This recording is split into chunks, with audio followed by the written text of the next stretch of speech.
Hello, everybody. There's nobody watching because I just started the stream hot, coming in hot. I'm EJ. We are standing by, so I might as well keep the standby screen up.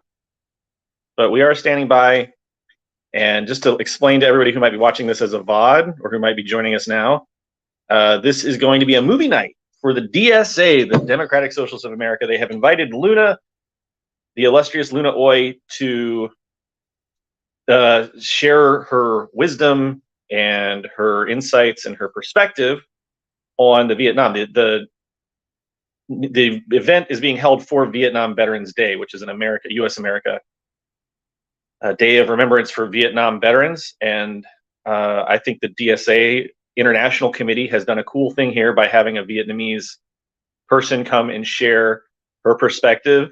And they'll be watching a movie called The Little Girl of Hanoi, and we'll be watching it here on this stream as well. The official stream is over at the DSA, and I'll share that link in the chat now. But we'll be watching it here. This was sort of the side stream, co-stream, as it were. And that's what it is. So Luna will be coming on screen here in about 5 minutes or less, along with the DSA International Committee representatives who are putting on this event. I'm excited. I hope that you're excited as well. And if you have any questions in the comments, I will be chatting and I will be participating through chat, but we will just be watching the event. So this will be a little bit different than most of our live streams. It's going to be something where we're not really going to have a lot of audience. We're not going to have any audience participation once the event begins. It will all be through the Zoom meeting that the DSA is having. But you can join in the Zoom meeting as well. So I will, again, put the link to that here just a second in the chat if you want to go register and join the event. Looking for that link right now. Here we go, found it. Thank you, Hollyhorn, for watching. We only got about 6 people watching right now. This was an unscheduled event, so we didn't really. We have been promoting it on Twitter along with the DSA International Committee, but I guess we could have done a little bit more promotion here for this. But anyway, okay, here comes the link if you want to join in on the Zoom event. But it should be fun wherever you decide to watch from. So I think that the event has just started. So we're going to go to the event now. Goodbye. I might be here at the end, but that's it for me. Let me just get the screen shared here so you can watch the actual event live. Here we go.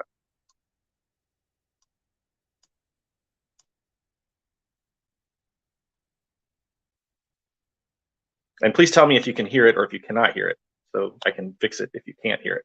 I don't know why that screen share failed. Window. Was it working? There we go.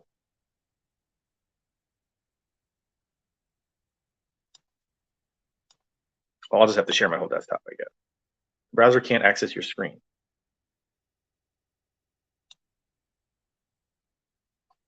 Okay, it was working. Let me see what happens if I remove myself. Hold on. Let's see if this works.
Ở đâu?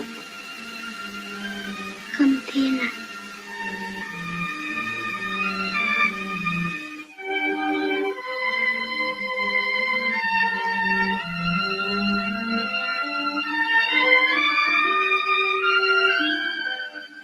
Số hòm thư cháu có nhớ không? Dạ, cháu quên rồi.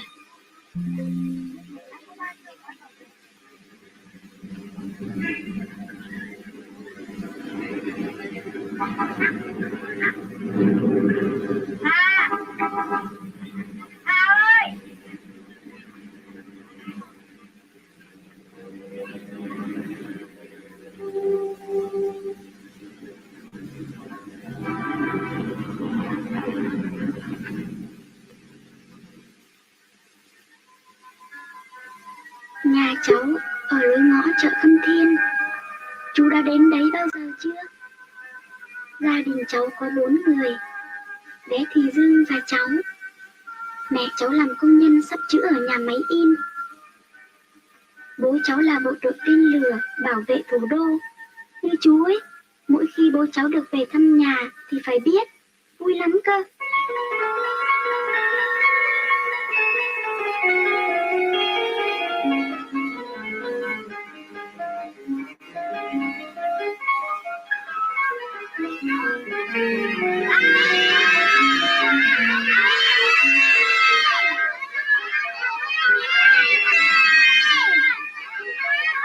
Lại đây, em ý, người Dương nó bắn rất chắc, không phá được đâu.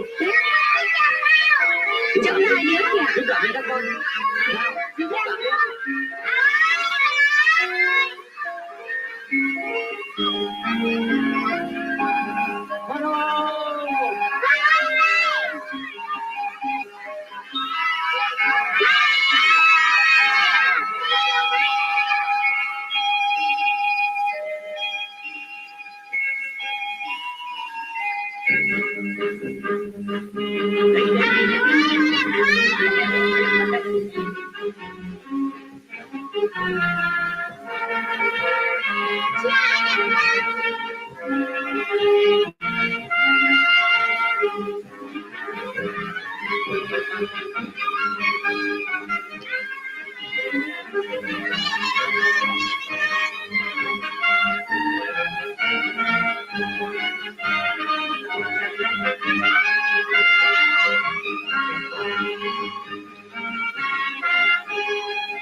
bom đến đây ném? Hả chú? Tại sao chúng lại thích giết trẻ em, lại cứ đem bom ném xuống trường học? Như lớp mẫu giáo của em cháu có làm gì chúng nó đâu.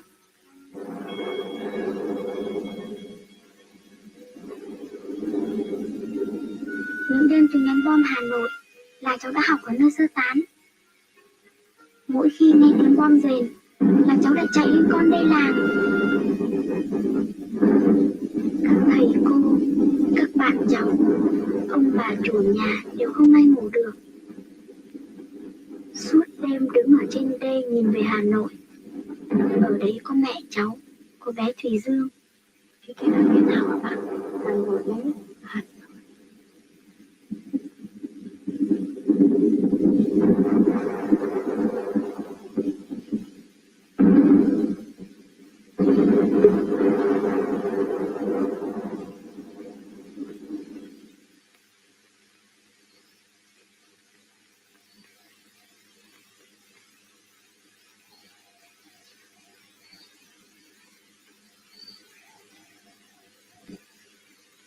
Ngọc Hà. Cô à, dạo này em học không được tập trung lắm đâu.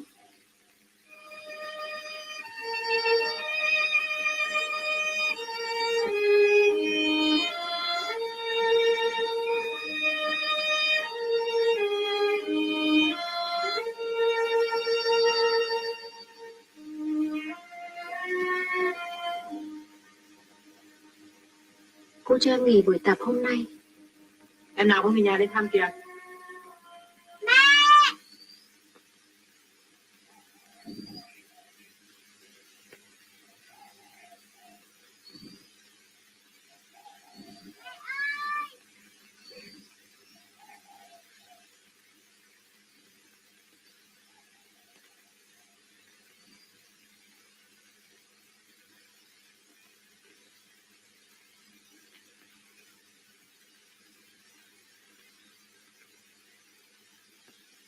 Cô Nga.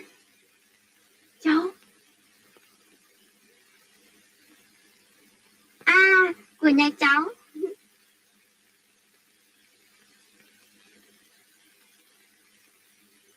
Mẹ cháu và Thùy Dương đang đi sau hả cô? À, con gấu của cháu được thưởng đấy mà. Mày mà cũng đi sơ tán à? Chào. Ở nhà Thùy Dương có cho mày ăn không? Gấu bụng phệ.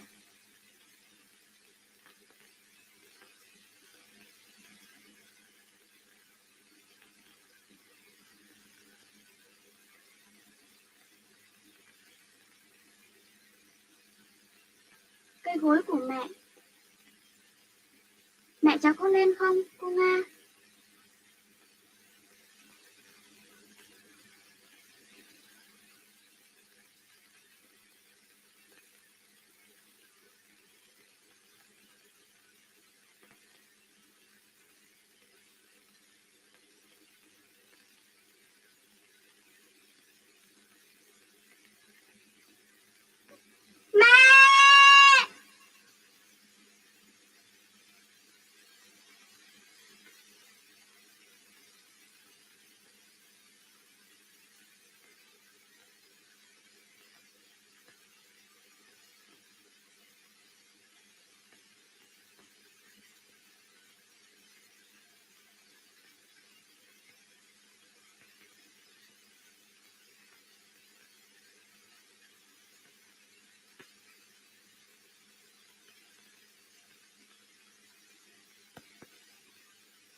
Cháu Hà.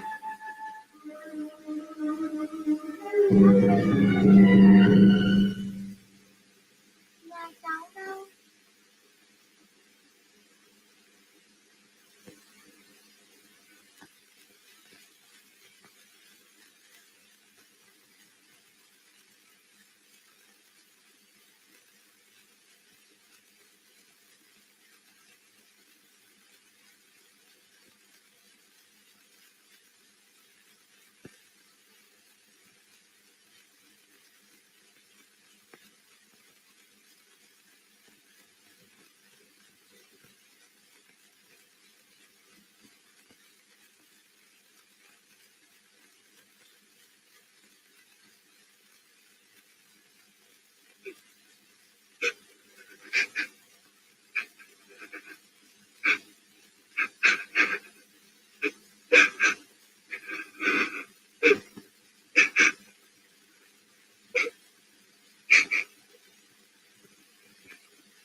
Nam mô đầu bạc trời đông nam bạc phật.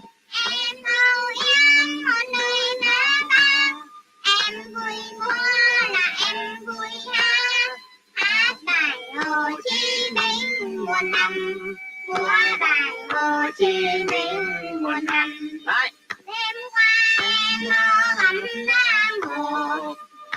Nhìn thấy còn mơ. Em âu yếm một nơi na ta. Vui đêm qua là em múa hát. Bao nhiêu người bác về em ngoan. Bác thật lâu bác về em ngoan. Thì Dương hát sai nhịp rồi nhá. Không phải mẹ. Con gái rượu của mẹ nào con ngoan nhỉ? Để yên, mẹ mặc áo cho. Đẹp quá. Yên. Nghe chị hát thế nào? Cho em kéo một tí nào. Để yên chị tập. Để cho em kéo một tí thôi. Thì Dương ngoan nào. Chốc nữa chị cho cái này hay lắm cơ. À chị cho con gấu nhá. Không em kéo đàn cơ. Thích nhá. Em kéo cơ. Mẹ ơi chị Hà đánh con.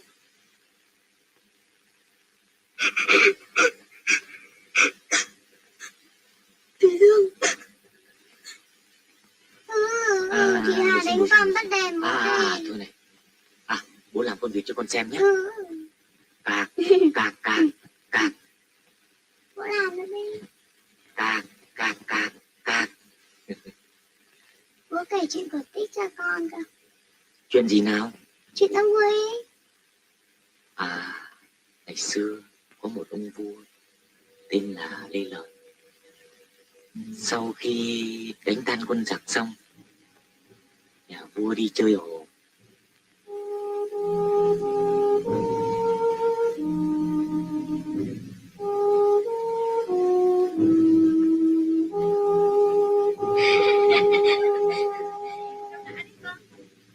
Một này, hai này, ba này, bốn này, năm, sáu, tám, ba, mười. Đi con. Nào, con có giỏi quá. Nào, dũng cảm lên, dũng cảm lên. Nào. Khá quá. Mẹ đây. Chạy đi. Kéo hạ em đi. Ha.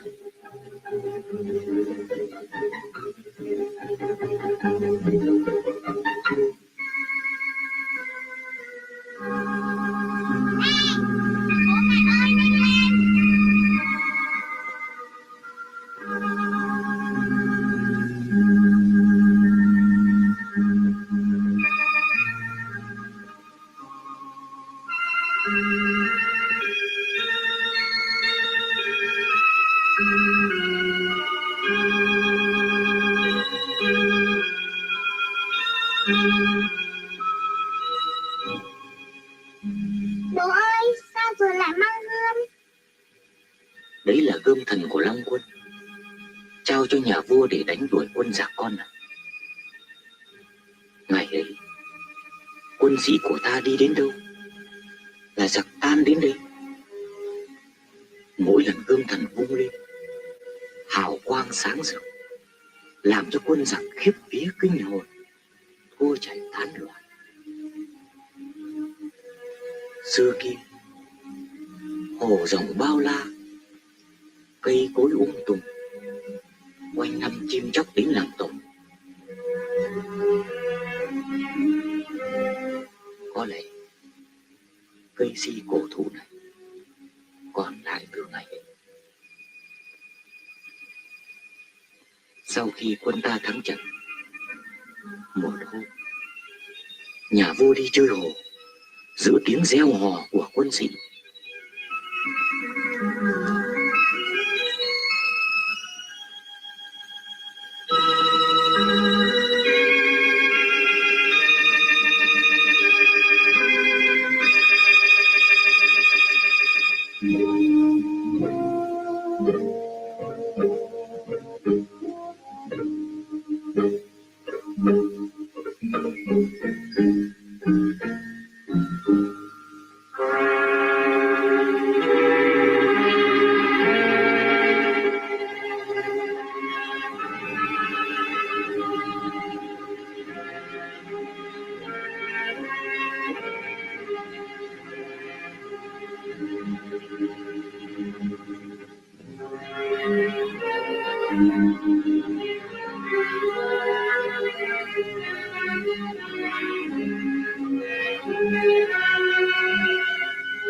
Chị Hà ơi, em trông thấy vua người ca.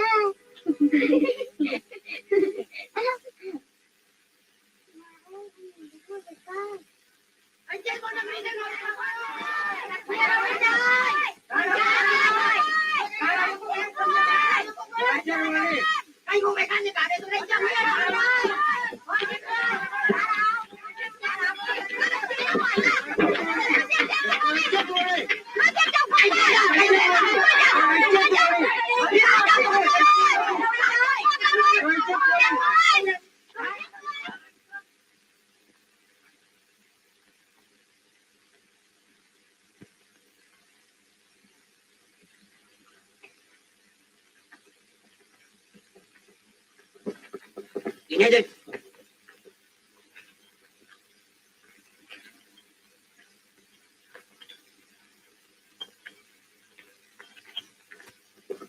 Nhanh lên.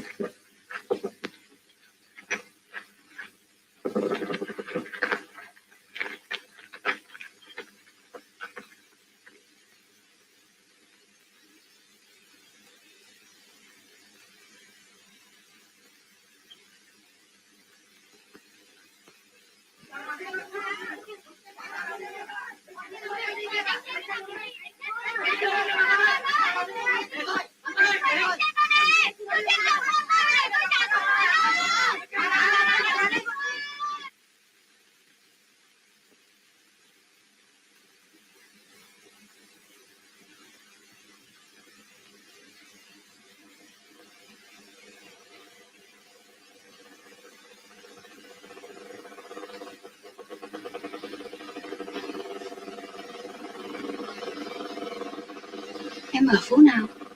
Dạ, ở chợ Khâm Thiên. Ở Khâm Thiên à? Lên đi cháu. Cháu lên trước đi.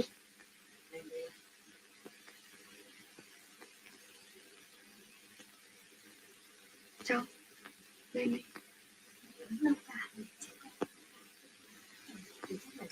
Đứng trước ông này. Lên đây. Lên đây em. Kìa cháu, đưa sổ cho cô đi.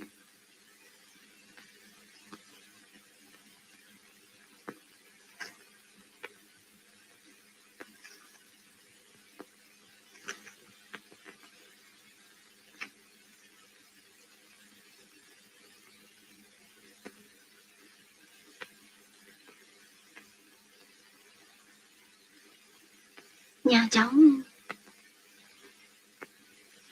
đông mấy người? Đông hết hả cháu? Dạ. Cô cân cho nhà cháu bao nhiêu cũng được. Nhưng ít thôi. Cô.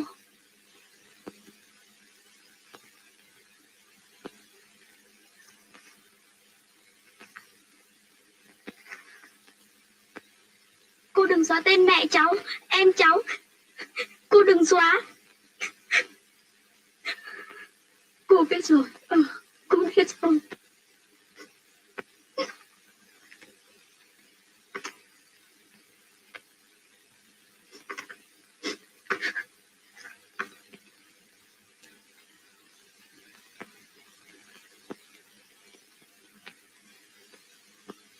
Kìa cô, tạo chào rồi. Cô chị. Chuyện gì mà lâu thế hả chị? Tôi không rõ nữa. Anh thử lên xem thế nào đi. Báo động phòng không một cả tiếng cả buổi. Rình ra. Bán hàng mà không thông cảm. Đừng nói thế anh. Chúng ta đứng đây có giây lát. Còn chị ấy phục vụ suốt ngày ở đây. Cả trong lúc bom đạn. Tôi ở cạnh nhà chị ấy. Con giặc đã giết chết chồng con của chị. Cô ghi cho 5 cân vào. Xin cô. Xin chị quyển sổ. Chào chị. Chị em không nghe. Vâng.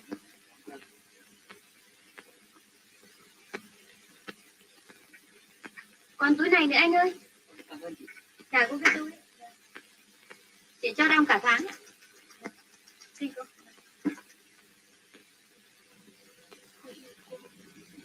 Cô nghe lời cô thì cháu đừng khóc nữa. Địa chỉ của bố cháu nhớ chứ? Bố cháu ở bộ đội tên lửa đã đánh. Số đơn vị cơ. Dạ. Mẹ cháu đều ở trên ngăn tù. Cô biết rồi.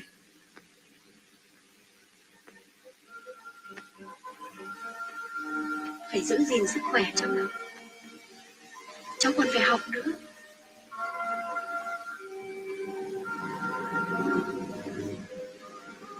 Bố An về mà thấy cháu gầy ốm thì sẽ buồn lắm.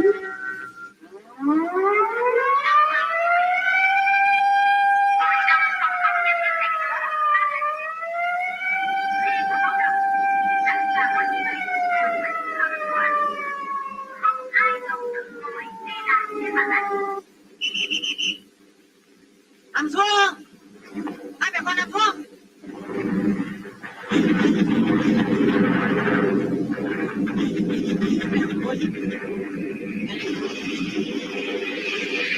Con đồng chí. Đồng chí công an.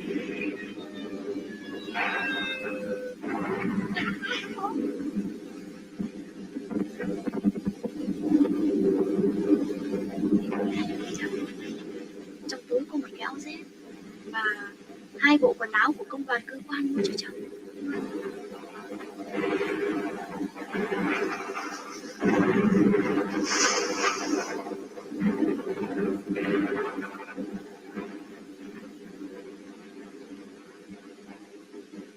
Còn gói ít cốt là của bác Bình hàng xóm cho.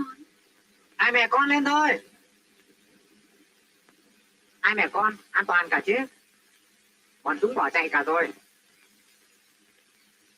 Chú công an. Hanoi thắng to nhá. Một cánh cụt cánh xòe thì ta bắn tan xác 2 con ma đền tội, bắt sống giặc lái. 2 mẹ con chuẩn bị sơ tán ngay đi. Còn căng đấy. Lên thôi.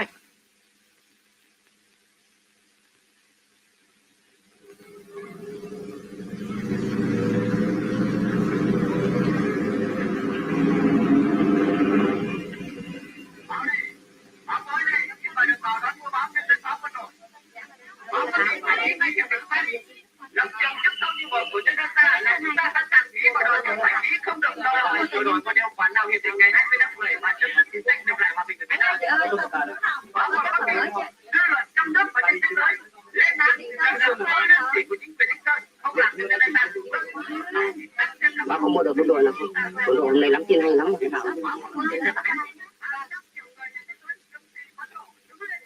Tôi đổi những chiếc bánh mì. Ôi, còn bánh mì thì có mà có không ạ? Tôi lấy thêm một gói kẹo nữa nhé. Cô đổi đâu nữa? Cô cho tôi biết tiền. Đây là lương ăn chiều hôm nay. Cô sẽ đưa cháu lên chỗ sơ tán. Nhân tiện cô đổi thêm một ít bánh cho các cháu con bác chủ nhà.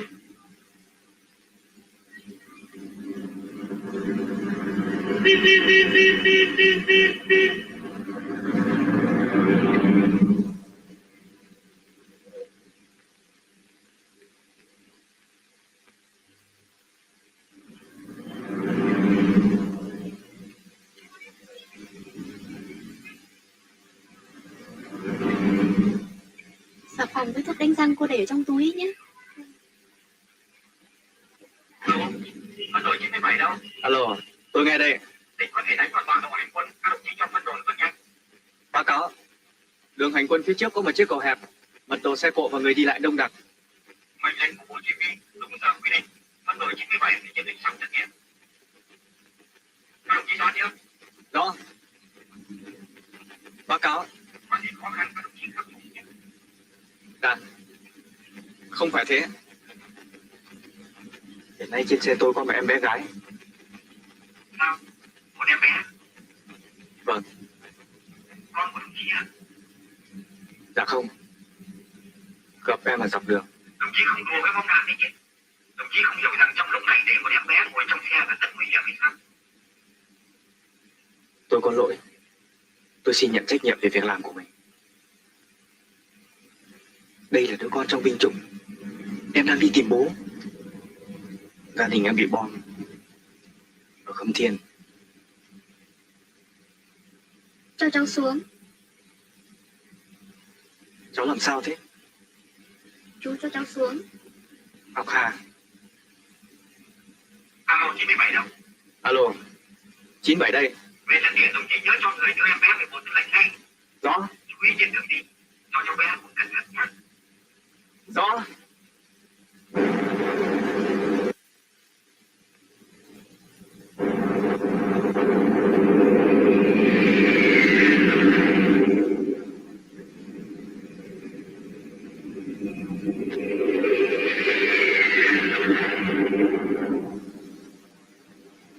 Đội bố đi cháu.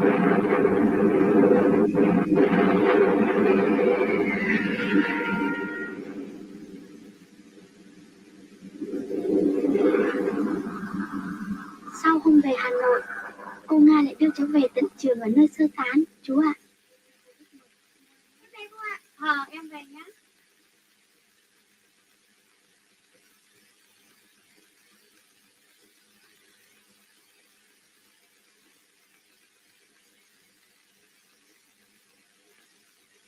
Cô ạ, thử quét cho không?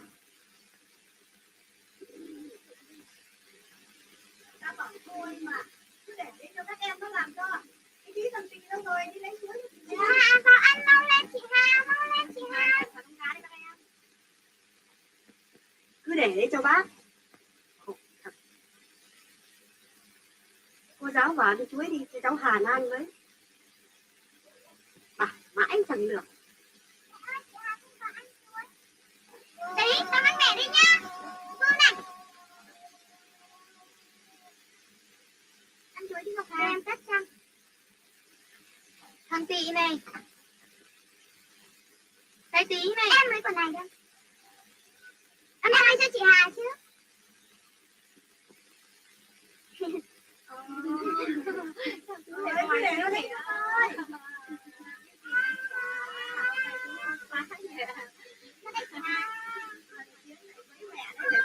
Con chuối ạ. Này em vui lắm. Cứ để nó đấy cho tôi. Này còn kiến hư quá hả? Ôi, ra bà bế thằng cún nhà bà nào. Để cho mẹ ăn. Rồi lấy sữa mà vui chứ. Nhớ Hà Nội đi bà. Nhớ bố.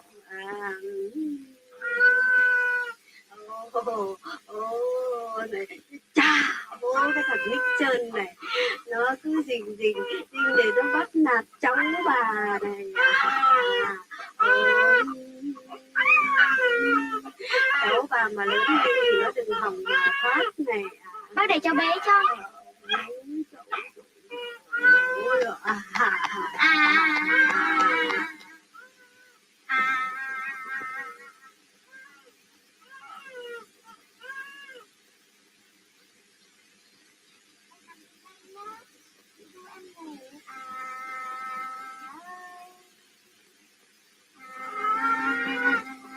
Em ngoan nào, chị bé em nhé.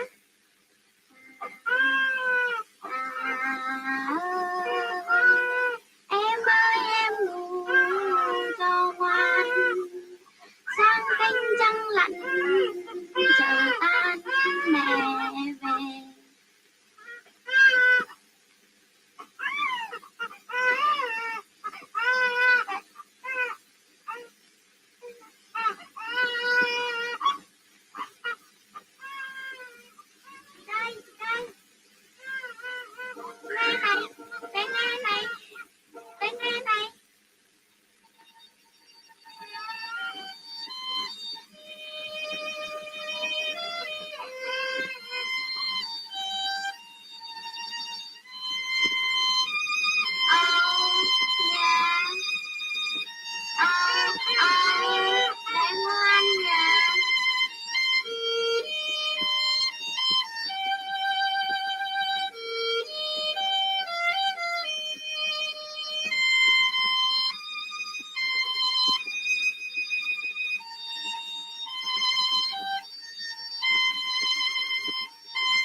Để mình gánh không? Vừa gánh đủ rồi để cho cái Hà.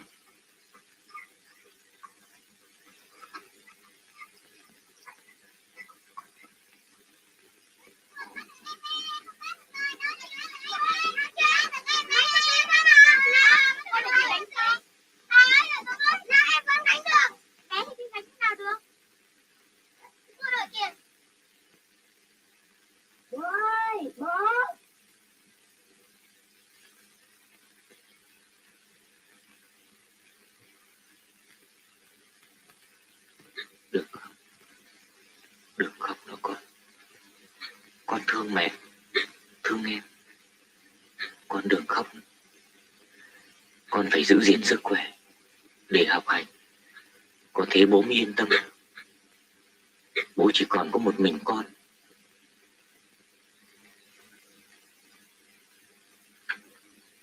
Bố đã nghe cô Nga kể lại ngày cuối cùng của mẹ và em Thủy Dương. Bố tin con của bố sẽ tự hào hơn. Cả Hà Nội đều đến tang cho Khâm Thiên. Hôm ấy, mẹ và cô Nga đều làm việc ở nhà máy.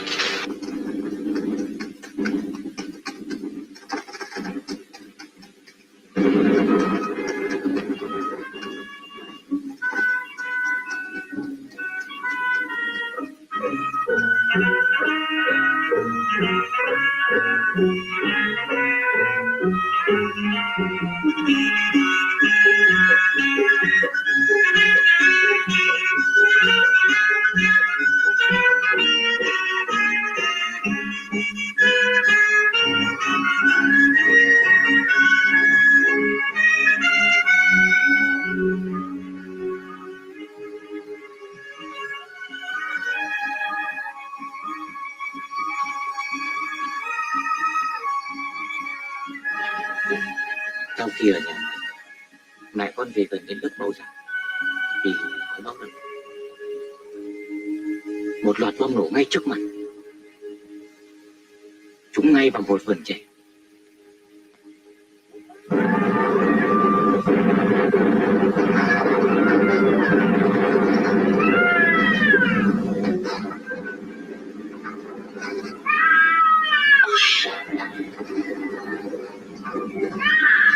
Cháu ngồi xuống đây nhé, để cô Liên cô đón các bạn cho xuống nhé. Nào cháu ngoan nào, đừng sợ nhé. Cháu ngồi xuống đây nhé, để cô Liên cô đón các bạn. Cô Liên một tí thôi. Nào cháu ngoan nào, ngoan, đừng sợ.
Nín đi.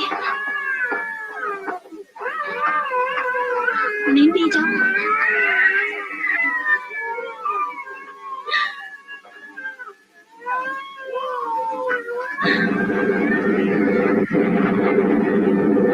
Nằm xuống các cháu.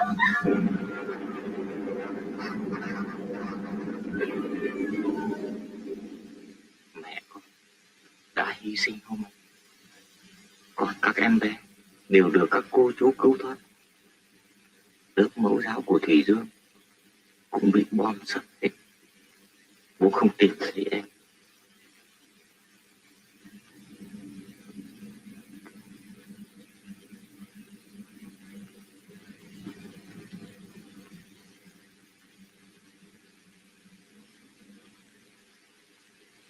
Hôm bố nghe tin nhà vội về thăm mẹ và Thủy Dương thì cô Nga đã đem con lên trường. Con thương bố, phải chăm ngoan, học giỏi, nghe lời thầy cô, sau mới nên người con này. Vâng ạ.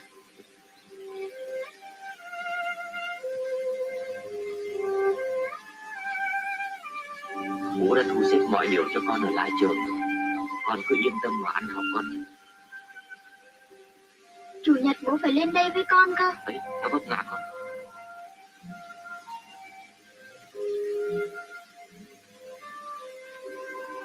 Bố đưa con gánh. Để bố gánh. Hàn, lần này bố phải đi công tác xa đi. Bố đi đâu? Xa lắm. Lâu lắm bố mới về thăm con được.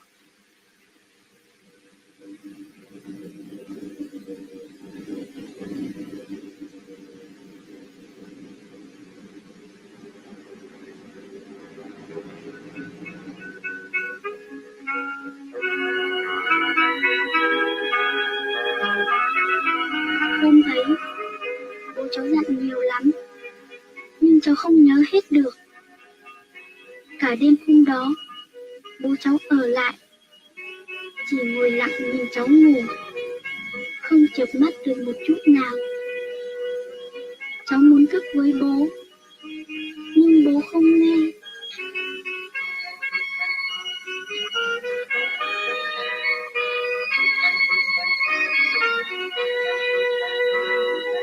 Thương bố. Nhắm mắt lại, cháu lại càng thấy thương mẹ, thương anh.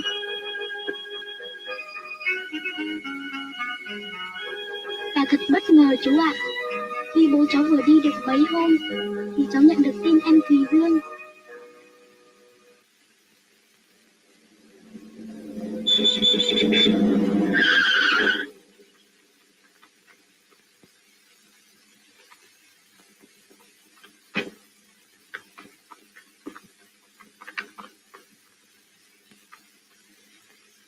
Vậy án sức cứu tôi đã đưa cho bác sĩ chủ nhiệm. Dạ. Cần gì chị cứ gọi 05. Dạ.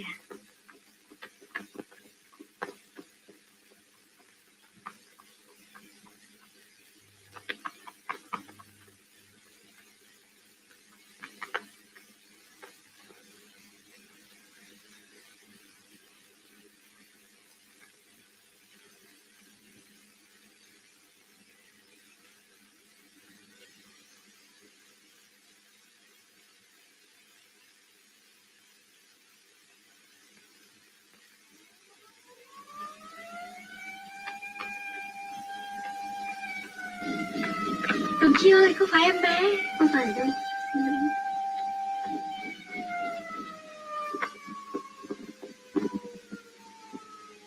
Chị hãy bình tĩnh, can đảm lên, tôi bận một chút.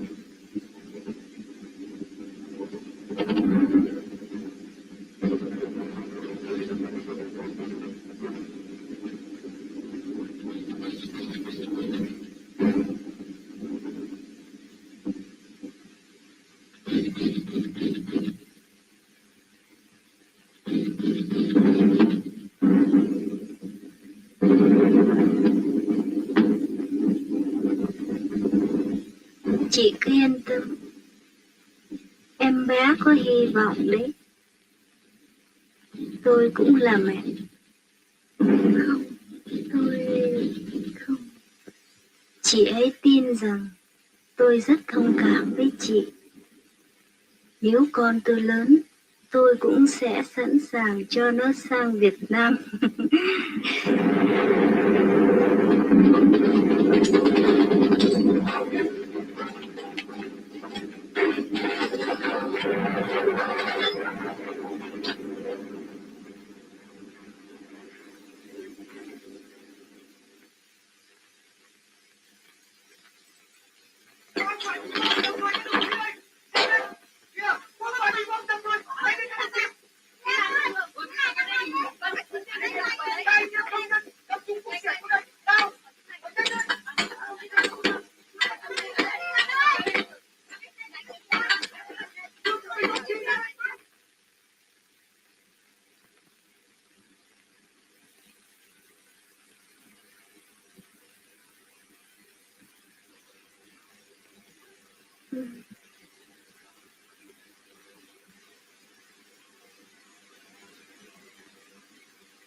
Hai mẹ con ở đâu?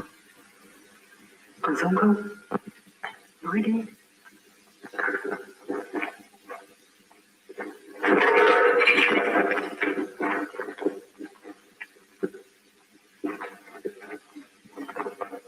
Cậu bị ngạt mặt đưa ra ngay. Vẫn không thấy hai mẹ con đâu. Có lại bị kẹt trong góc hầm mỏ. Phải độc tường thì mới cứu được.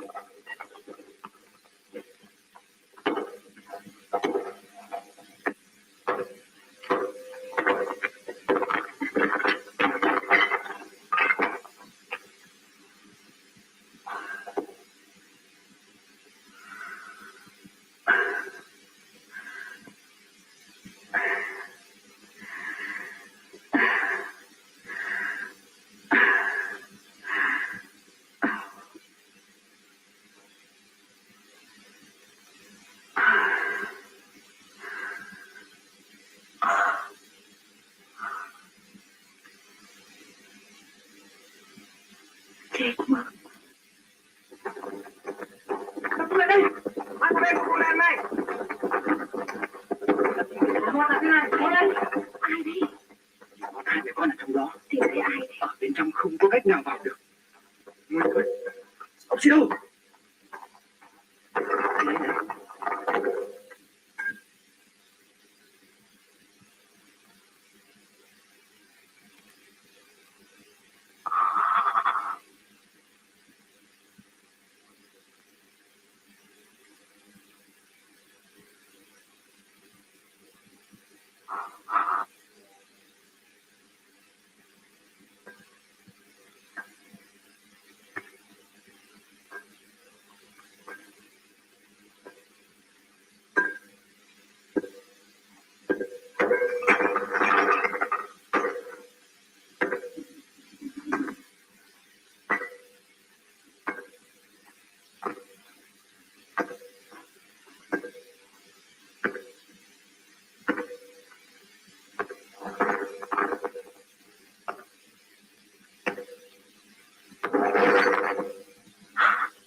Chị tỉnh lại đi. Chị tỉnh lại đi. Con gái chị được cứu sống rồi.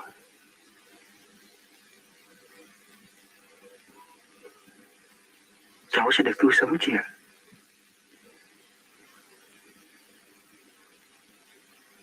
Tôi không phải là má của cháu. Tôi là người qua đường. Không tin.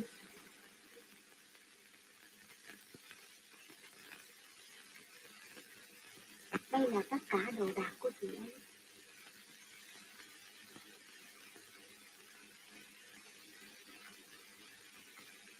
Lên hương trà kỹ sương sinh.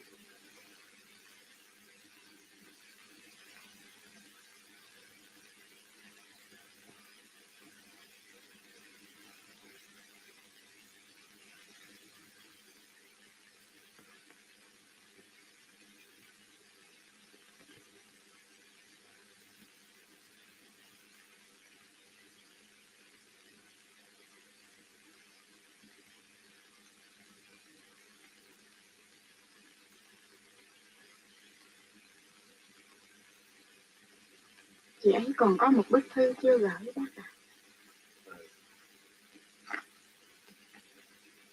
Anh thương yêu, sau ngày gặp anh là em lại vùi đầu vào những bản đồ án thiết kế với những ước mơ xây dựng Hà Nội tương lai và cả Sài Gòn nữa chứ anh. Quê em đó, một miền quê với bao thương nhớ. Có bản vẽ nào của em mà không mang hình ảnh của anh, cả tính hay hờn dỗi nữa. Anh thương, chỉ còn mấy ngày nữa là chúng ta làm lễ cưới. Cứ nghĩ tới đó là em lại thấy ứa nước mắt vì sung sướng, ngượng ngùng, bâng khuâng.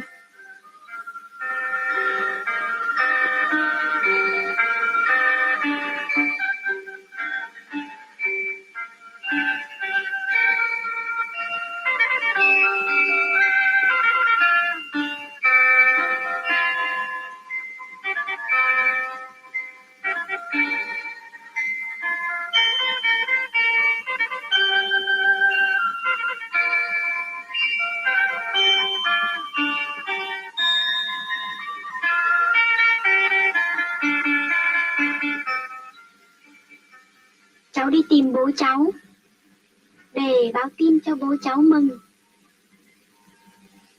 và hỏi bố cháu bây giờ thì Dương ăn ở, học hành như thế nào. Chú sẽ xin phép đơn vị về thăm Thùy Dương và cháu luôn. Ngọc Hà, hãy coi chú như người thân trong gia đình. Hãy tin vào chú. Phải hứa với chú là không bao giờ được khóc nữa nhé.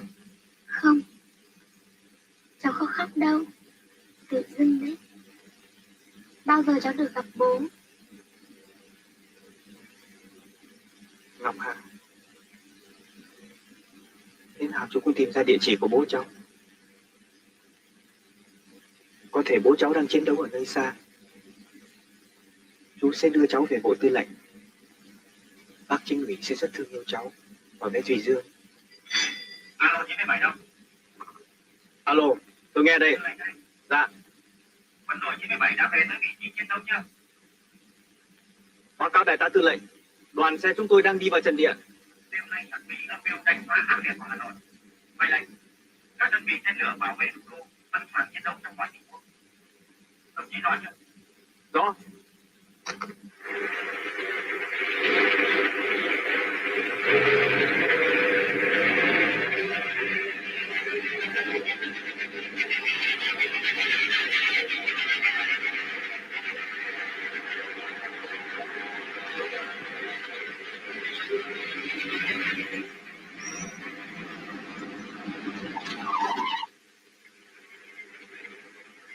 Đồng chí Đức, điều với xe con đi làm nhiệm vụ ngay bây giờ. Đưa cháu về bộ tư lệnh. Đồng chí chịu trách nhiệm đảm bảo an toàn cho cháu trên đường đi. Rõ chưa? Cháu đi nhé. Ngọc Hà, sau trận đánh chú sẽ lên chỗ cháu ngay. Chú sẽ lo việc học hành cho Thùy Dương. Làm xuống. Đưa cháu về hầm trú ẩn của ban chỉ huy. Rõ.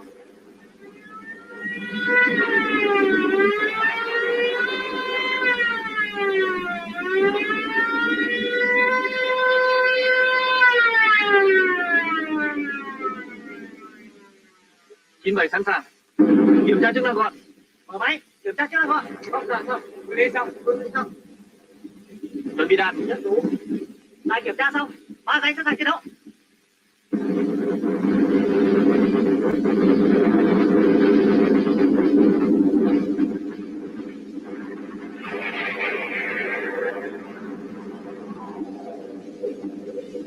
Mục tiêu xuất hiện từ xa. Cự ly 300. 3 chiếc. 250, cự ly 100, tốc 03. Công vị 326, cự ly 100, độ cao 11, tốc 354.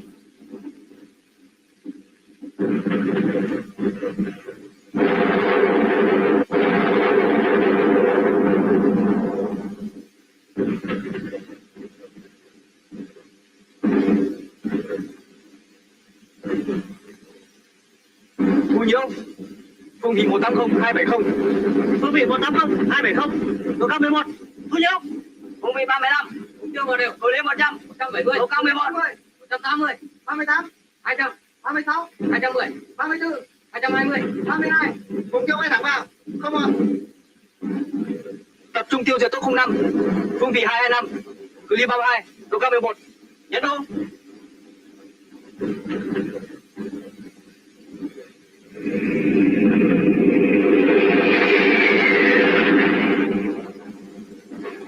Mục tiêu đang bay thẳng vào. 70, 50. Mục tiêu vào một phóng. Mở máy chiến đấu. Cự ly 32. 2 quả. Phóng. Phóng quả 1. Cự ly 32. Có điều khiển. Phóng quả 2. Cự ly 32. Có điều khiển.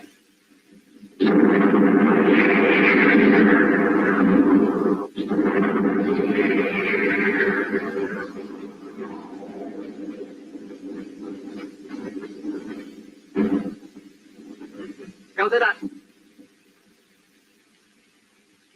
Đạn có điều khiển. Bám sát chính xác mục tiêu. Mục tiêu đã thực hiện.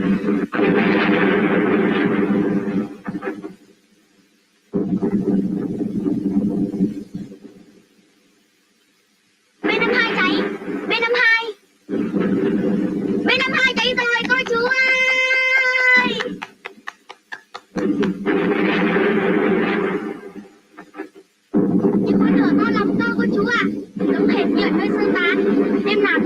thấy con B-52 rơi, cứ như cái mái nhà cháy bùng to thế này này.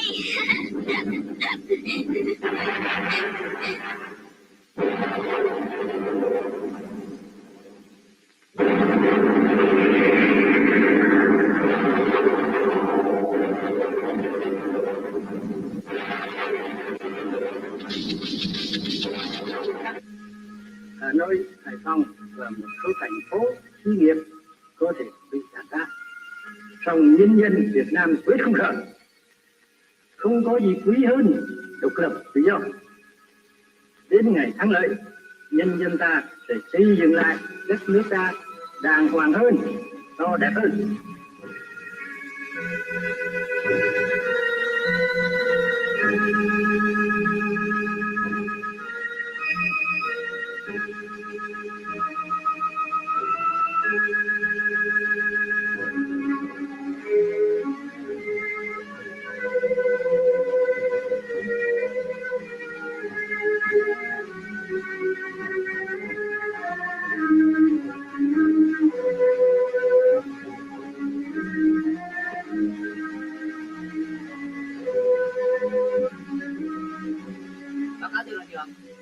Mục tiêu xuất hiện phía đông.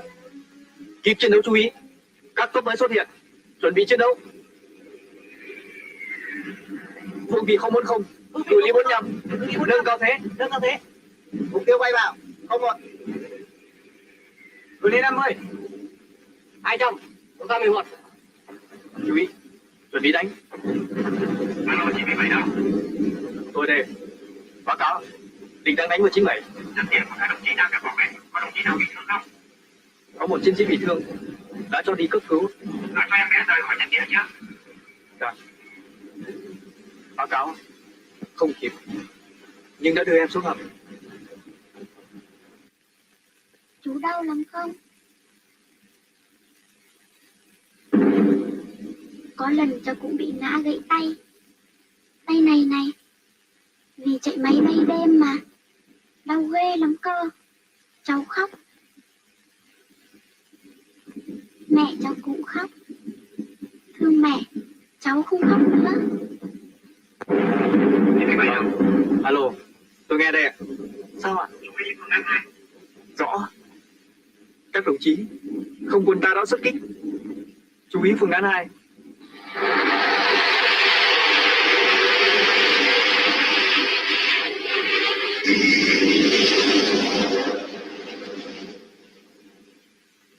Hiệp đồng thật chính xác.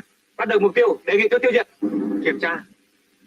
B-52, đề nghị chốt tiêu diệt. Sục sạo, phương vị 040. Có phương vị 040. Cự ly 35. Cự ly 35. Bắt sóng. Yếu đội hình. Tiêu diệt tốt 302. Phương vị 030. Cự ly 50. Độ cao 11. 3 điểm 11 giây. 2 quả. Mục tiêu vào vụ phóng. Chuyển bay chiến đấu. Tốt. Quả thứ nhất. Phóng.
Ngọc Hà.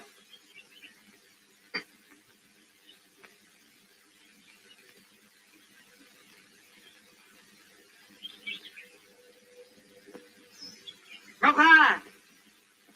Cháu đâu rồi?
Tôi đã tìm được đơn vị anh hùng của ba hai cháu. Trong những ngày anh còn làm nhiệm vụ ở chiến trường xa, nơi tuyến đầu của Tổ quốc, tôi đã thay anh trông nom hai cháu vui chơi khôn lớn.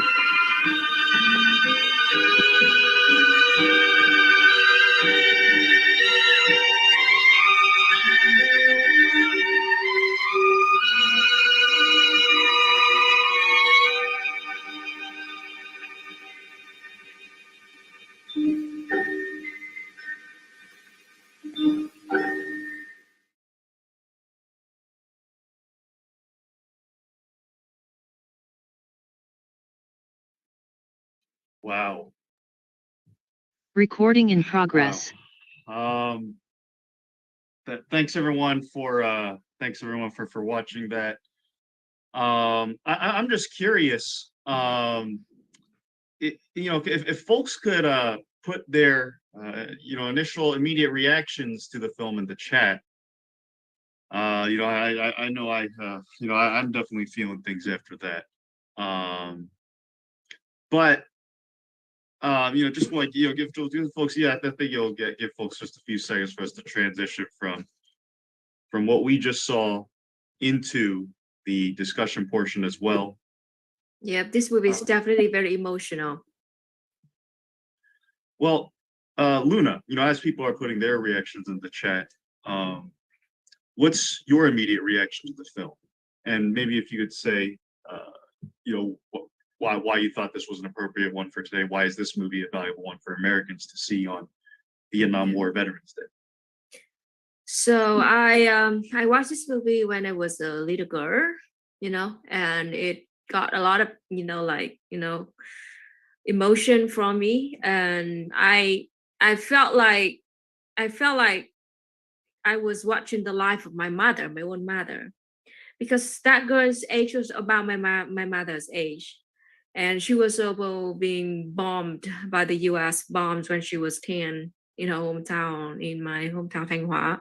So it's like, seeing a cut from history that has something like directed, the direct connection to your life. And this movie, I think, is very important to especially Westerners and American, viewers, because as you know, about whenever we talk about the Vietnam War, people just think about what, the Green Beret or another like the Apocalypse movie, and they all from U.S.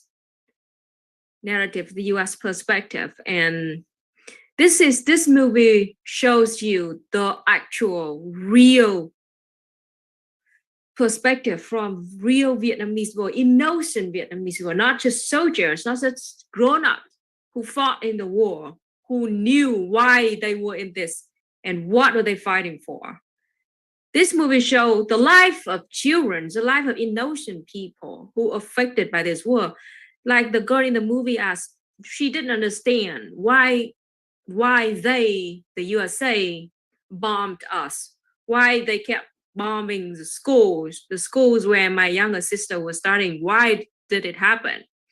That is literally the question that millions of Vietnamese been asking. Why did they do this to us? We never done anything. Vietnam never went to USA and invade and kill your people and bomb your people. Why are you doing this to us?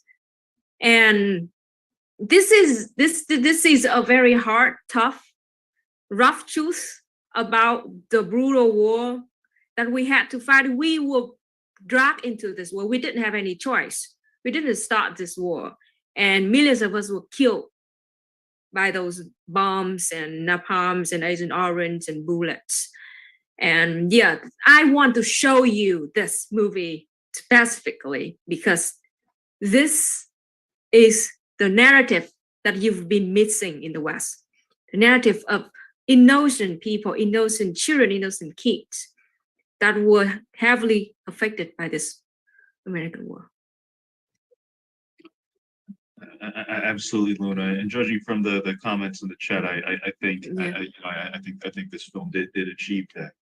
I'm also wondering, on a day like this, Vietnam War Veterans Day, what should people in the United States, what should you as citizens be thinking about on Vietnam Veterans Day? Yeah, this is a tough question to answer because the war is very complicated, and there are millions of people, and each person has their own story. People from the USA, but from Vietnam. You might have an uncle or grandpa or even the own father fought in this war, and you know what? That is not the reason why you should support the empire or the military or the war. I mean, my own family history is very complicated. I have one grandpa who fought and died in the Vietnam War in 1968 during the Tet Offensive. On the other side of my grandpa, he had fought in the Dien Bien Phu victory in 1954 against the colonialist France. He walked and brought rice to the soldiers who actually fought the war. So it's very important. And it is important to have a comprehensive and historical viewpoint when we talk about complicated problem like this and like a complicated thing like this. And this is a thing that I see that like happen very commonly in the USA, is that your people tend to simplify and essentialize things a lot. So, but you have to understand this. My grandfather, the one who had fought brought the rice to the Dien Bien Phu against the French resistance war. I mean, he was a hero of mine for helping in that resistance war, but he was also a feudal landlord that owned the whole town, and he worked for the feudal system. He was very, very, very rich before the land reforms in 1954. So I could not essentialize my own grandpa as like either he was a hero of mine who had fought the war, or he was an evil landlord. And the truth is that he was both, and I love my grandpa. Doesn't mean that I support the feudal system. Doesn't mean that I support that landlord system at that time, And so it's the same thing. If you have a family member who fought in the war, it doesn't mean that you have to support the Vietnam War. You have to support the empire or its military. The problem is very, very complicated. And you have to understand the complexity of this war. I cannot tell you what to think about your own grandpa, your own uncle, or your own father who fought in the war. What I can tell you is that I can teach you, I can show you the real Vietnamese perspective of the Vietnam War, from the Vietnamese people who suffer from this war, and how, we should all oppose American imperialism and their genocidal wars all over the world like that. So, and here's the thing too, I have talked to many Vietnam veterans online, and many of them regret what they did. They regret that they joined the war, but there are still some veterans who still worship, U.S. imperialism and support the war and said that this is a good thing. And I want them to know that they are wrong. And we need to confront these people. We need to show them the truth. Even though, as I said, and I saw many people who were like, oh, my uncle fought in the Vietnam War, so I don't know, I'm not sure. No, you must be sure, because you must know the truth of this war. You must know about the atrocities that the USA commit. And the fact that your uncle fought in that doesn't mean that you have to support it. It means that you have to be critical. You have to confront that truth. And it doesn't mean if you confront it, doesn't mean you don't love them. It's totally different. You have to have very nuanced and have comprehensive and historical viewpoint about this problem. So, and I personally try not to center the American perspective when we talk about the Vietnam War, because we've had enough of it. You have a whole industry about it. It's called Hollywood. I am here now today and having my channel to show you the true Vietnam perspective. And I want to center the voice of the real Vietnamese people who were affected, involved in the war. Yeah. And thanks very much for doing that for us today, Luna. I'm definitely learning a lot here. Just one other question that we have before we transition into the audience questions. Can you speak to how is it that people in Vietnam contend with the history of U.S. imperialism in the Asia Pacific and its current remilitarization of the region through the new Cold War that the U.S. is carrying out? Yes. First, we teach our own people real history. We taught our people about, the thousands of years of resistant wars against all kinds of enemies, and why we remain independent today, and why we should protect our independence and freedom. And to be real honest with you, Vietnamese people, generally speaking, looking at the militarization of the USA and what it has been doing the whole world, bombing, drone strikes, killing people all over the world, we are scared. We are scared because we are just a small country, and they've been forcing us to take a side. It's either us or China. We don't do that. We will not take a side. We will stay neutral, and we will remain our independence and freedom. We hope for the best, but we prepare for the worst. Means that, yes, we hope that the US empire will someday somehow stop being an empire. And we hope that someday Vietnam and many other countries like Cuba, Laos, Venezuela, and China will somehow get rid of that civil power and, can flourish on our own. But at the same time, we prepare for the worst can happen. We prepare by, we are strengthening our agriculture, means that we will try to feed our own people whenever the worst happen, any sanction or anything, feed our own people. And also we are trying to get rid of the domination of US dollars in our economy, which is very hard. We are trading with other countries using our own currency instead of US dollars. So that is one of our attempts to do that. We trying to sway away from using US dollars. So that is one of the few things that we are doing. We're also preparing our own weapon system so we can defend ourselves like that. But generally speaking, yes, we hope for the best and we prepare for the worst. And we will try our best to remain, peace in the world like that. It's scary future. Thanks very much for that important perspective and shedding some insight for us on how U.S. policy is still affecting the region to this day. There's a question in the chat here that I think a bunch of us are probably curious about. In the film, there's a brief mention that a trade union had donated a jacket to the girl, the star of the film.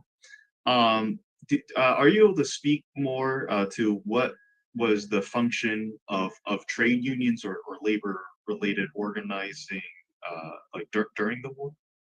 I had a whole video about it, talking about the labor, the labor law in Vietnam, and I can answer you now directly that the union movement is essential for the resistance wars of Vietnam against both France and the USA. It is essential. The union in Vietnam, the first union ever, it was called the Red Union. It was formed around 1927 to 1929. It was in a factory owned by France in the south of Vietnam, the Mason factory.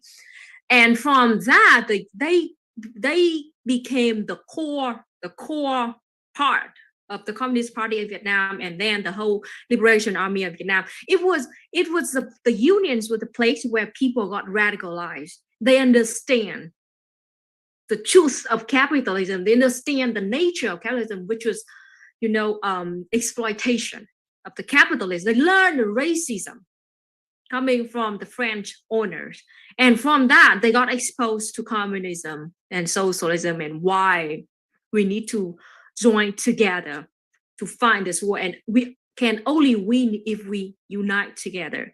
The union was like the first, the core, stepping stone, like you must have that. So it is important. To this day, the unions in Vietnam is very, very powerful. We have our Federation of Labor Union in Vietnam has 11 million members. 11 million members. Meanwhile, the Communist Party of Vietnam only has 5.2 million. So the Workers' Union in Vietnam has double the members of the Communist Party of Vietnam. And they play as one of the important role in our political system, means that they have political power. They are in the government. They work with the government and the National Congress and the Communist Party of Vietnam. Right now, about 90% of Vietnamese workers are unionized. Our goal is that maybe by 2030 or something like that, 100% of our workers will be unionized.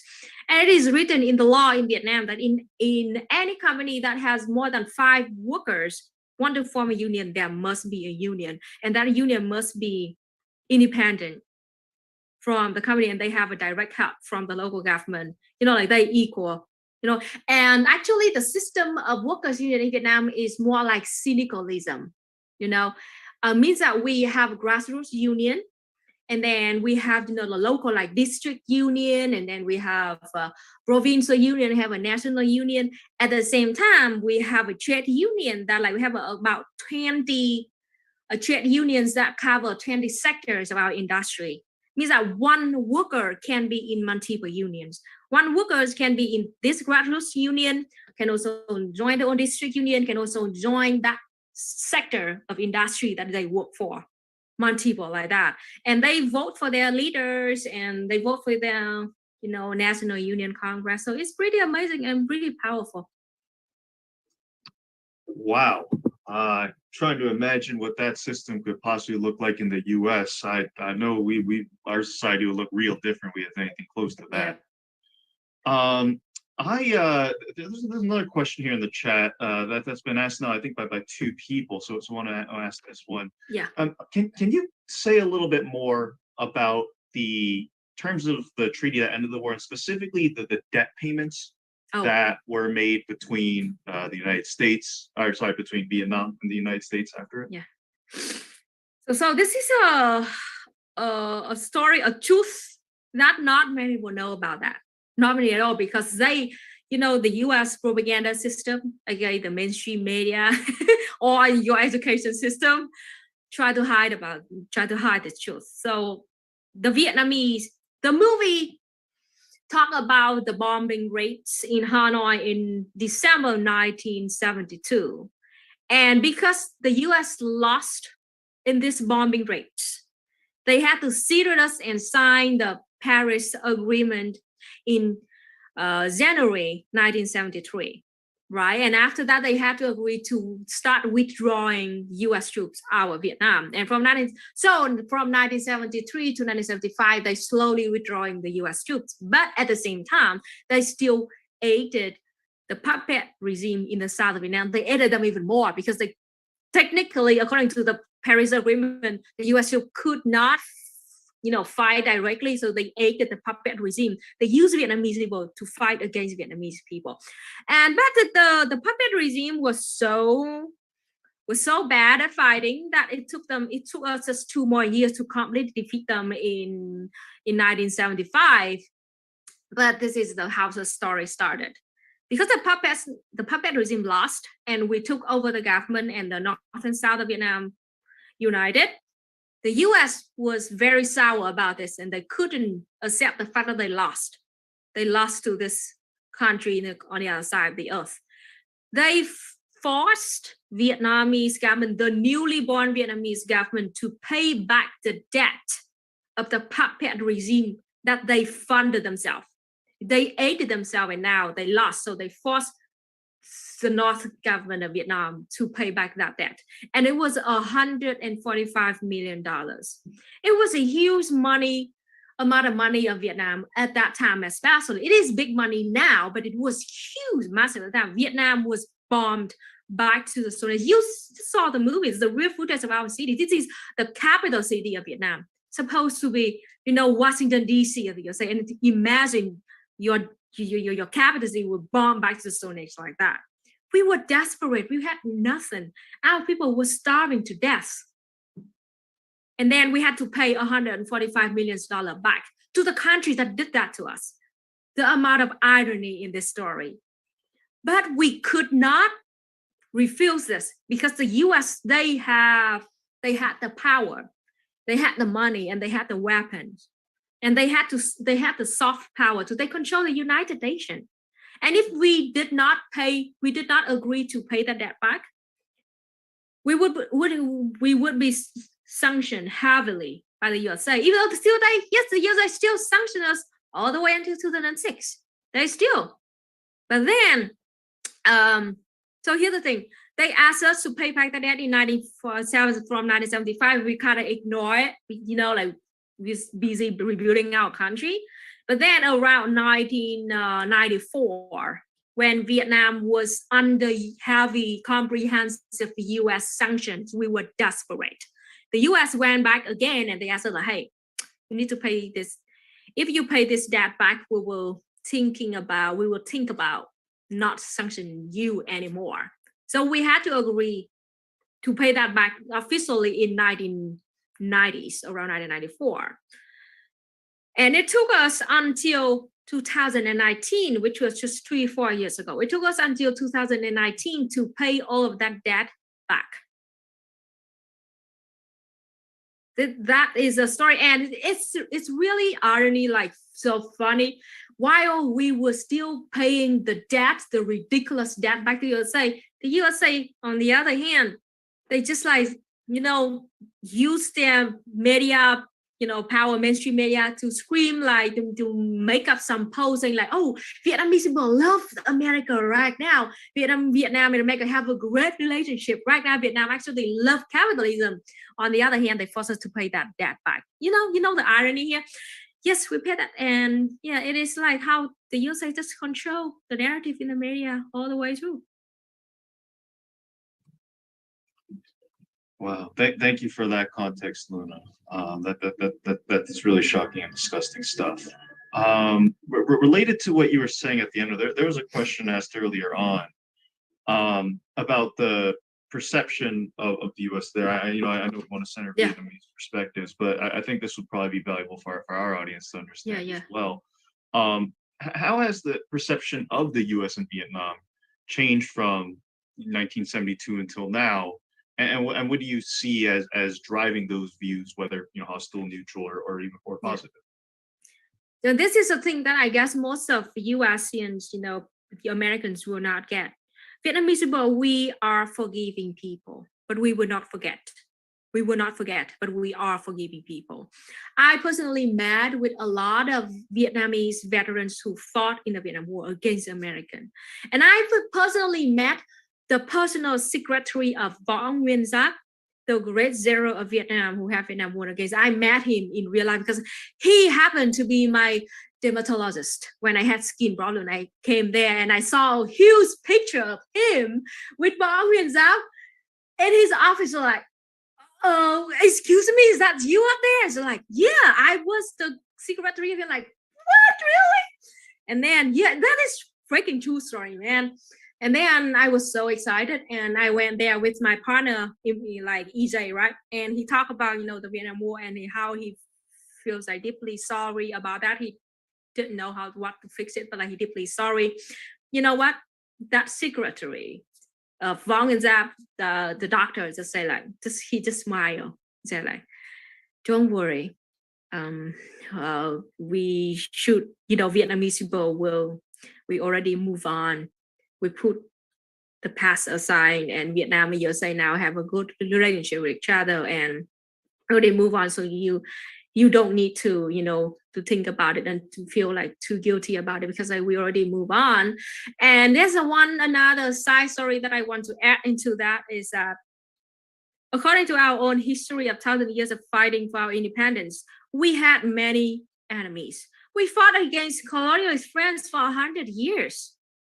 And America, I'm sorry, but you are just one of our enemies. You're not that important. So we have a kind of the same day in Vietnam, we call the day for injuries and matters in the world. And on that day, we commemorate the people who fought in the resistance war against the French. We fought the resistance wars against imperialist USA. We fought the war against, the genocidal regime of the Khmer Rouge in Cambodia for 10 years. Like, you are just one of our enemies. You're not that important. So actually, I am very like I don't know, surprised when the USA literally has a day to commemorate the Vietnam War veterans. Like, wow, so you really take us serious? So we don't. We just have a day to remember all of the soldiers of all the wars, not just that one.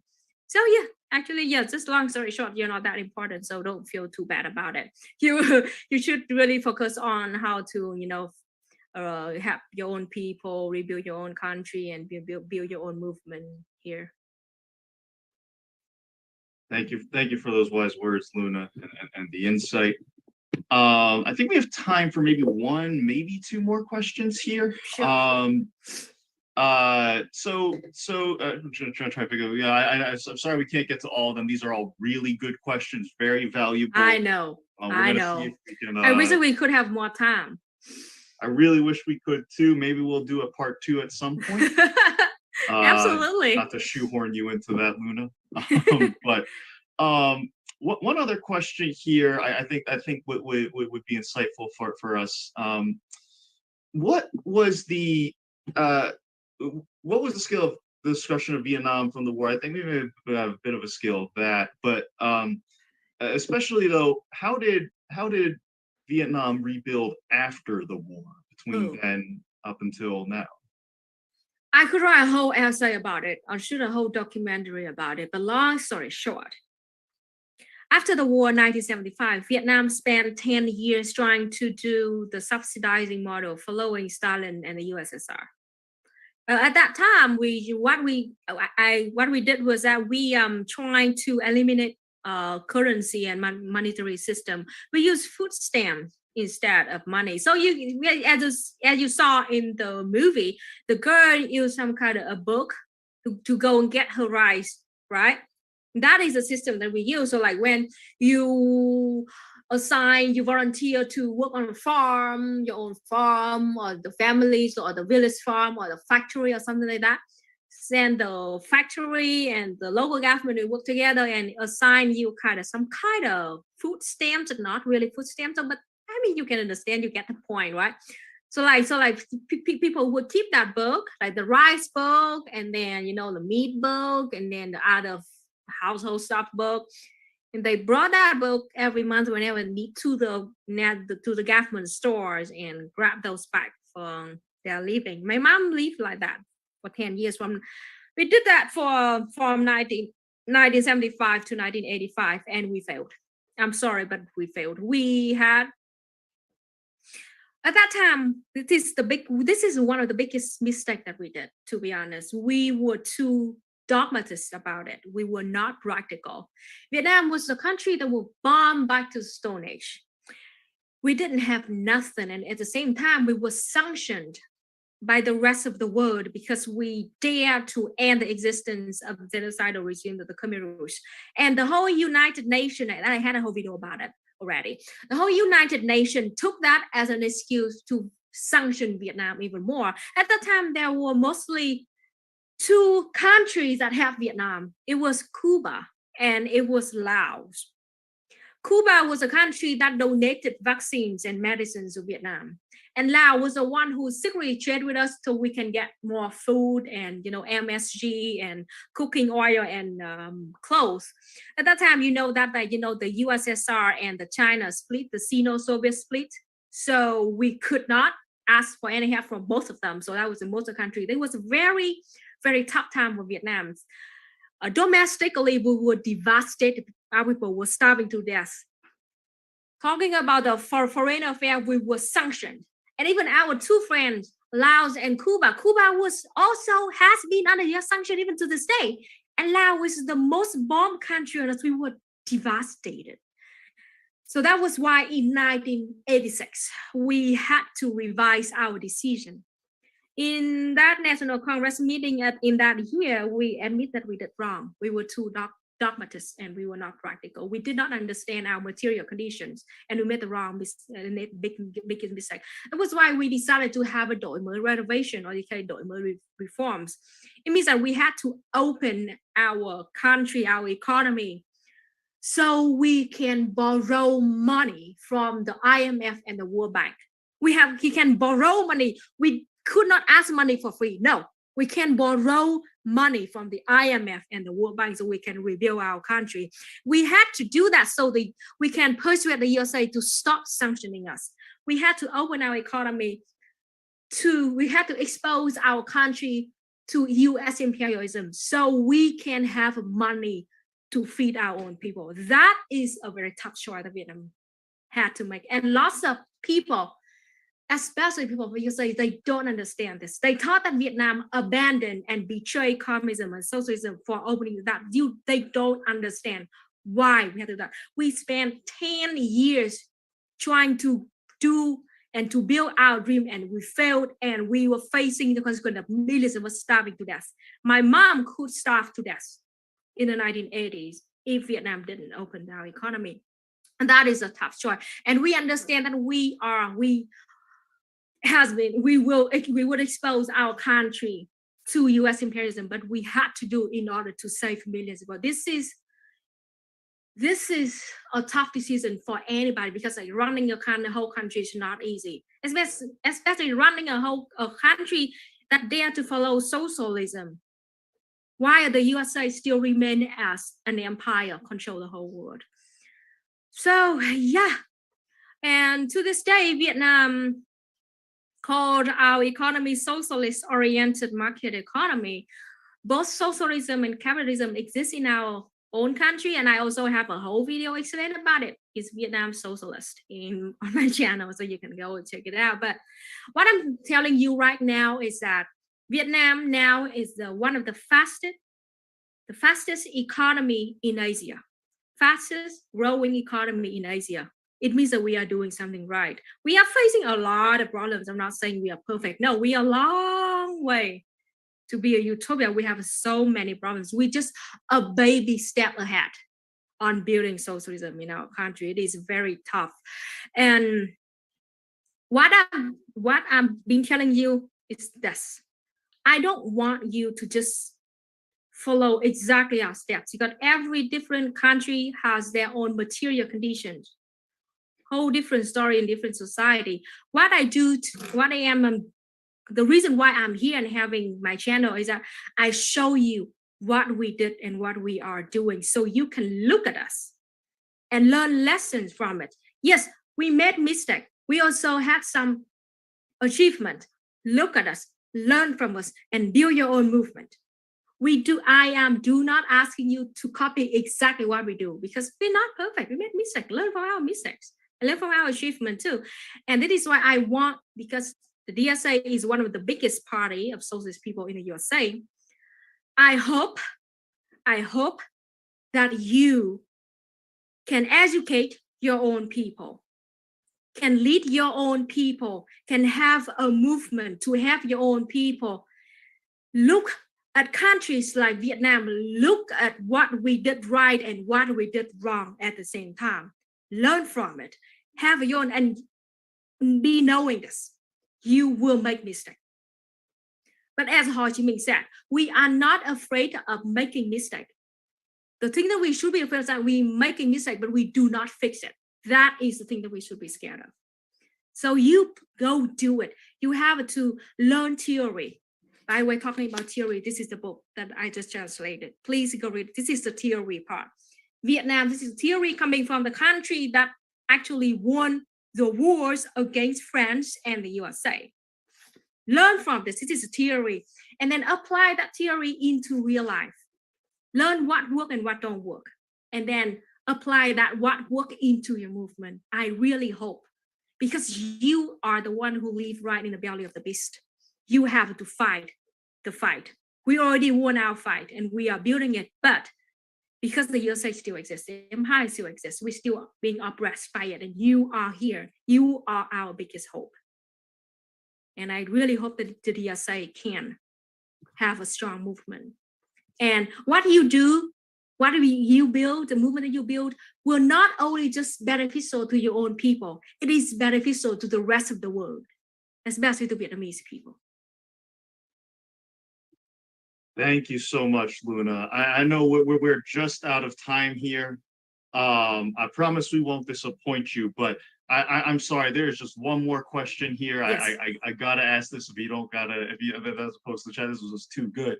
But as a professional United States human rights observer, what would you? I mean, that's what it says on your Twitter bio. So I assume that's your job. Yep. I have a certificate for it. So yeah. Okay, great. What do you think it will take to wake up Americans to the reality of the role their country is playing in the world? If you keep this one quick, I'd appreciate it. What will it take you? Read this book. That's what it takes. Education is the key. Education is the key. You can just buy this book from banyanhouse.org or lunaoi.com/shop, or just go to my channel. I saw everyone in my channel. So this is it. You learn theory. You need to learn theory. But not just that, because if you do that, you're just being a dogmatist. You need to apply theory into practice. Don't forget the ebook's going to be free. Yeah, and the ebook is going to be free. Thank you, EJ, my comrade. The ebook is going to be free. We have just been so busy, and there's still some technical problems, so we're not published the ebook yet. But swear within this week, the ebook is gonna be free. So don't worry if you cannot afford that. Totally fine. Go to banyanhouse.org. That is, oh, just follow my Twitter, Luna_VN. That's it.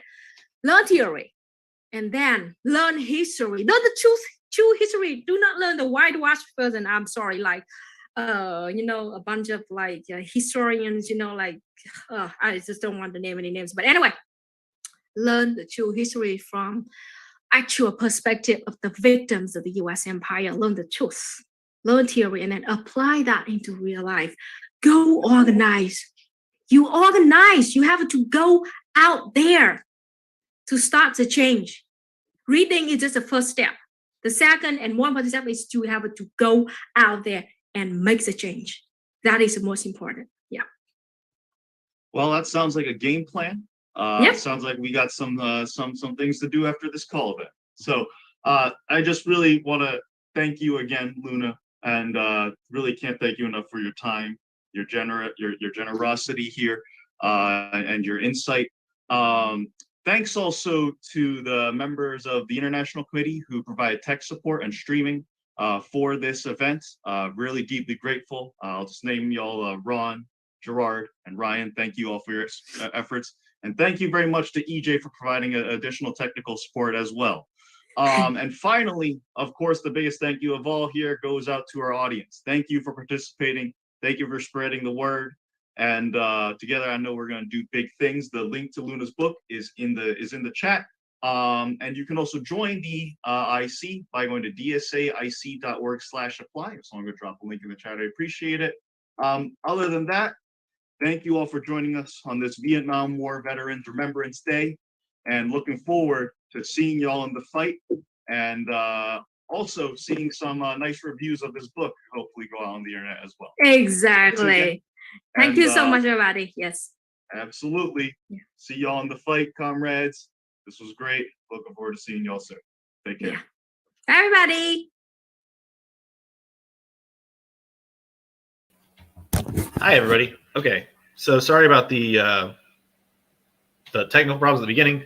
What's going to happen next is we're going to get the VOD from the direct recording of the stream from our comrades at DSA, and we will probably upload that to Luna's main channel within a few days here. But I hope you enjoyed the film. I hope you enjoyed the event. I hope you learned something. Luna might come in here now. Is Luna coming in here? I know Luna's tired. Is that? Oh, no, that's not even Luna. That's someone else in this house. Okay. I don't know. Luna may or may not come join us, or maybe we'll just wrap this up. We'll give it just about 5 seconds. I'm not being literal when I say 5 seconds. 5 to 500 seconds, let's say. Holly Horn enjoyed the stream. I hope that everyone else did. There she is. Here comes the star. Star of the show. Yeah, we're just on a laptop microphone and webcam. It's not that great. But yeah, I was just telling them that we're going to probably just directly upload the stream to your main channel. Yeah, right. For partly because there were tech problems at the beginning, Luna. Oh, really? Yeah, because I had to reset the laptop. It wasn't working with the screen share. I see. But anyway, it worked towards. We got the beginning of the movie at least. It's just an intro, so it's not. But I think uploading the VOD that they have will be better. Yeah. Anyway, that's housekeeping. You don't really care about that if you're watching live. Yeah, I don't know. Anybody have any questions for Luna before we go? Any comments? Any ideas? The event is over, so I can take that banner down. Yeah. I think you did great, Luna. Oh, really? Yeah. Thank You you. did a great job. You forgot to tell them the ebook was free. I had to Kramer barge in and tell you. But Al says, good to see you both. Good to see you, Al. Mm-hmm. Sebs Dev says it was good. Thanks, Sebs Dev. Mm-hmm. I guess we'll give them a few more seconds. If anybody has questions, we'll answer them. But otherwise, we'll just call it a night. Yeah. I know Luna's tired. Luna was stressing out about this one. This was her first movie screening event, so kind of a different thing. EJ, do you know a documentary about U.S. prisoners of the Korean War who decided to live in China? It's called They Chose China. No. Oh, interesting. I don't know about that. I'd like to see that. We've been watching this one called, let me look up the name of it. I forgot. Moving the Yukon. Yukon. How Yukon Moved the Mountains. Yeah. We've been watching that. It's a documentary about China right after the Cultural Revolution. Yeah, or it's like the last year of the Cultural Revolution, 1976 or 7 or something. Yeah. But it's very fascinating. I definitely recommend you watch it. I will say that the YouTube channel that it's currently hosted on is trash. So don't look at anything else that's on that YouTube channel. But that one, but we might need to host that. We need to make a YouTube channel that's just for hosting like Soviet and Chinese and Vietnamese and the, films from those kinds of places. Book Secular says, can't wait for your book. It's out now. If you want to buy the print copy, you could buy it now. Well, if you already ordered, it's coming. Yeah, it's coming. We've gotten reports that some people are already receiving it, but we've been shipping like literally all day, every day this week. We've been spending all of our time packing and shipping books. So work from until 12 a.m. Then we wake up and do it every. But so yeah, if you did pre-order it, you will be receiving it. It's coming. If you're in the U.S., it's shipped media mail, so it's going to be kind of slow. And if you're in a foreign country, it's going to be slow because international shipping is just not particularly efficient. Yeah. So, but you will get it. You will get it within a couple weeks, I'm sure. So, search for Brazilian YouTuber Felipe Durante. He lives in China and played that documentary. Interesting. Okay, I'll have to check that out. Anything you want to say, Luna? Learn theory and practice theory. Understand the dialectic between theory and practice. Okay, well, I guess that's it. We'll probably let Luna get to sleep now. Yeah. You tired? We did great. All right, well, we might take this down once we put the main VOD up on the main channel, but we'll keep it up for a little while. So if you're watching the VOD, hope you enjoyed it. Go check out youtube.com/noncompete is my channel. You can check out youtube.com/Luna Oy, of course, is the star of the show's channel. And now you can go to banyanhouse.org, BANYAN house.org, which is our new publishing imprint. And you can get a copy of the Worldview and Philosophical Methodology of Marxism-Leninism. I learned the name of the book, by the way. You did? You kind of have to make an effort to learn the name of the book, but Plants. Clap. Yeah. All right. Thanks for watching, everybody. We'll see you next time. Good Morty about to order a copy. Yay! Heck yeah. Thank you, the Good Morty. We hope you enjoy it. And the free ebook will be out as soon as we get it up, which hopefully will be by this weekend at the latest. Peace. Peace.